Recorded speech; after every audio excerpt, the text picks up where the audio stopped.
देखो, इन लोगों ने मुझे हिंदू होने के बावजूद मुझे अन्य धर्म को, मुस्लिम धर्म को धारण करने के लिए, ग्रहण करने के लिए ये प्रेरणा दे रहे हैं कि तू जो है दूसरे धर्म में जा, तो मुसलमान बन जा।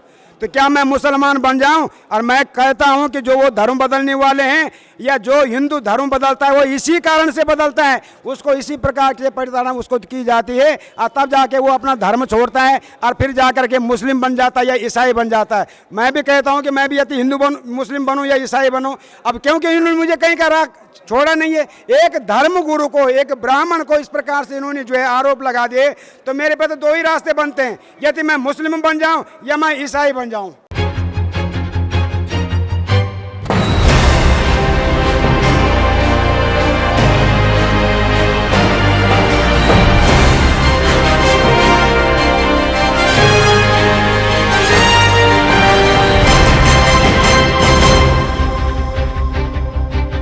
नमस्कार, आप देख रहे हैं द न्यूज़ ऑन नेटो को। मैं हूं आपके साथ हेमंत। इस समय हम लोग हैं हरमिलाप धर्मशाला में और यहां पर प्रेस कॉन्फ्रेंस रखी गई है दुर्गा माता मंदिर को लेकर, जिस पे विवाद है अभी भी समिति और पुजारी जो है जगदीश पिनोले जी के बीच।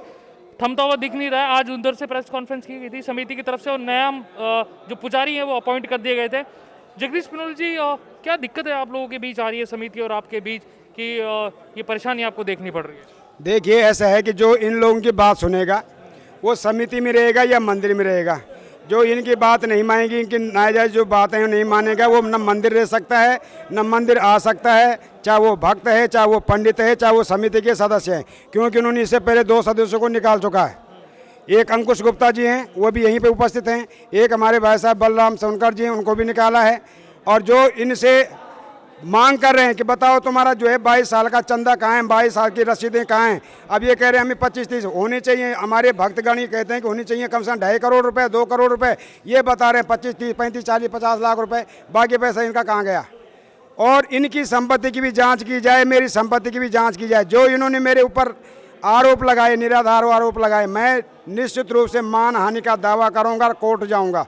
अब उनका ये कहना था, हमारी उनसे बातचीत हुई थी, उनका कहना था कि शिकायतें उनको मिल रही थी लोगों से कि पुजारी जी जो हैं वो ठीक से काम नहीं कर रहे हैं, उनको शिकायतें मिल रही थी लोगों से। करबद्ध प्रार्थना आप लोगों से है कि जो भक्तगण मंदिर में आते हैं, हमारे पास 12 साल से परमानेंट जगदीश देश प्रेमी वरिष्ठ पत्रकार हैं रुड़की के, वो मेरे साथ शाम को 3 घंटे कम से कम वहाँ पर व्यतीत करते हैं। उनके द्वारा पूछा जाए क्या मैंने किसी भक्त के साथ कोई अपद्रव की है। अगर ऐसा होता तो वहाँ इतनी भक्तों की लाइन क्यों लगती? अगर ऐसा होता तो जो है वहाँ पे भक्तों की मनोकामना पूर्ण कैसी होती? यहाँ पे भक्तों की मनोकामना पूर्ण हो रही। हमने किसी से कोई अभद्र व्यवहार नहीं किया है, किसी को कोई गलत नहीं बोला है। और जो बोल रहे हैं वो एक आध लोग जो होंगे वो मेरे से ईर्ष्या रखते होंगे, या जो है मेरे जो कह रहे हैं जिस प्रकार के हमने साकेत में मकान 40 गज के मकान को बता रहे साकेत में, वो भी 20 साल पहले। ऐसे ऐसे आरोप एक ब्राह्मण, क्या ब्राह्मण पे संपत्ति नहीं होनी चाहिए? क्या ये जानना चाहते हैं पंडित जी, इससे पहले कोई विवाद हुआ था क्या, कोई बातचीत हुई थी? तो एकाएक ये विवाद बढ़ना शुरू हो गया आपके और समिति के बीच। क्या इससे पहले कभी रहा है पिछले सालों में? देखो, इन लोगों ने मुझे हिंदू होने के बावजूद मुझे अन्य धर्म को, मुस्लिम धर्म को धारण करने के लिए, ग्रहण करने के लिए ये प्रेरणा दे रहे हैं कि तू जो है दूसरे धर्म में जा, तो मुसलमान बन जा। तो क्या मैं मुसलमान बन जाऊं? और मैं कहता हूं कि जो वो धर्म बदलने वाले हैं या जो हिंदू धर्म बदलता है वो इसी कारण से बदलता है, उसको इसी प्रकार से परिताड़ना उसको की जाती है और तब जाके वो अपना धर्म छोड़ता है और फिर जाकर के मुस्लिम बन जाता है या ईसाई बन जाता है। मैं भी कहता हूं कि मैं भी यदि मुस्लिम बनूं या ईसाई बनूं, अब क्योंकि इन्होंने मुझे कहीं का राह छोड़ा नहीं है। एक धर्म गुरु को, एक ब्राह्मण को इस प्रकार से इन्होंने जो है आरोप लगा दिए, तो मेरे पे तो दो ही रास्ते बनते हैं, यदि मैं मुस्लिम बन जाऊं या मैं ईसाई बन जाऊं। अच्छा, मेरा आखिरी सवाल, सिविल कोर्ट आप गए थे, हमने उनसे पूछा था तो कोई स्टे नहीं है अभी, उन्होंने नया पंडित वहाँ पर अपॉइंट कर दिया है, तो आपकी तरफ से क्या कार्रवाई अभी हो रही है? एडवोकेट साहब हमारे साथ मौजूद हैं, उनका कहना था कि कोर्ट आप लोग गए हो, तो क्या कार्रवाई आप लोगों की तरफ से हो रही है सिविल कोर्ट? जी, मैं हमारे एडवोकेट, पहले मैं आपको बता दूं, मैं एडवोकेट नहीं हूं, मैं उनका असिस्टेंट हूं और मैं उनके बिहाफ पे आज यहाँ पे खड़ा हूं क्योंकि उनका कुछ ज़रूरी कार्य था देहरादून, तो वो वहाँ देहरादून गए हुए हैं, जिसके चलते उन्होंने मुझे कहा था कि पंडित जी के साथ थोड़ा सा व्यतीत करना टाइम। प्रत्यक्ष को प्रमाण की जरूरत नहीं, उसके बावजूद भी पंडित जी प्रमाण दे रहे हैं और उनके प्रमाण को भी सच नहीं माना जा रहा। उन्होंने आरोप लगाया कि पंडित जी ने चोरी की, जिसका उनके पास कोई प्रमाण नहीं। पंडित जी ने आरोप लगाया कि ये नगर निगम की ज़मीन में बना हुआ मंदिर है, जिसके ऊपर समिति रजिस्टर्ड कराने के लिए नगर निगम की अनुमति अनिवार्य है।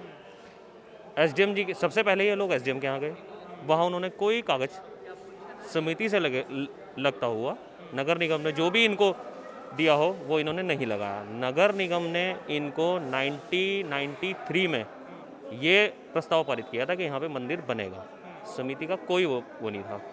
अब ये लोग लगाते हैं कि पंडित जी चोरी करते हैं, इनके पास जो कोई वीडियो नहीं है, कुछ नहीं है। अभी इन्होंने थोड़ी देर पहले ही एक प्रेस वार्ता की जिसमें उन्होंने पंडित जी के ऊपर आरोप लगाया कि पंडित जी चोरी करते हैं, जिसके लिए हम इनको पर मानहानि का दावा करेंगे। लेकिन आप लोग कोर्ट में गए हुए थे, उस तारीख में अभी क्या हुआ है? हम कोर्ट में गए हुए थे ये कहने के लिए कि हमने उन्हें, पंडित जी लगातार वहाँ पूजा कर रहे हैं, ये समिति कोई रजिस्टर्ड समिति नहीं है, फर्जी समिति है। और ये आप श्योर है क्योंकि उन्होंने पेपर दिखाया था? जी, अभी तक न्यायालय में तो नहीं दिखाया, हम न्यायालय के आधार पर बता रहे हैं।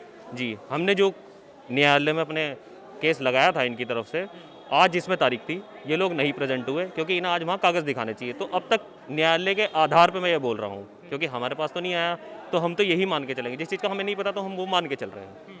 हो भी सकती है और नहीं भी हो सकती है, हमने दोनों चीज़ मांगी हुई है, लेकिन हम न्यायालय के आधार पर बता रहे हैं क्योंकि आज तारीख थी और आज ये लोग नहीं आए, इन्होंने अगली डेट ले ली है, इस आधार पर मैं आपको बता रहा हूँ। अच्छा, इसमें मेरा आखिरी सवाल, नया जो पुजारी हैं वो इन्होंने अपॉइंट कर दिया है जो समिति के मेंबर्स है, उसमें क्या कहना है आपका और किस तरह की कार्रवाई आप लोग करेंगे?